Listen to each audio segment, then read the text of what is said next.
بسم اللہ الرحمن الرحیم۔ السلام علیکم ورحمۃ اللہ وبرکاتہ۔ سورۃ الکوثر کا خاص وظیفہ۔ یہ سورت قرآن پاک کے 30ویں پارے میں ہے۔ اس سورت کے پڑھنے کے بہت سے فائدے ہیں۔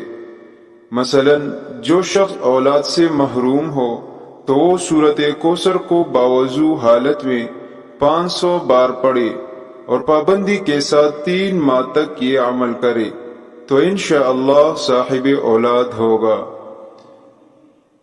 نمبر 2، اگر 1000 بار اول و آخر 11 مرتبہ درود پاک کے ساتھ پڑھا کرے، اس نیت سے کہ حضور پاک صلی اللہ علیہ وسلم کی زیارت ہو تو انشاءاللہ زیارت نصیب ہوگی۔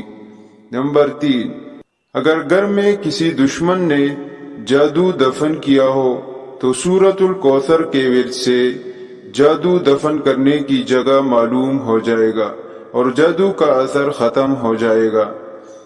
نمبر 4، اگر کسی شخص کے سر میں درد ہو اور کسی طرح آرام نہ آتا ہو تو یہ سورت 7 بار پڑھ کر مریض پر دم کرے تو انشاءاللہ درد سے آرام ملے گا۔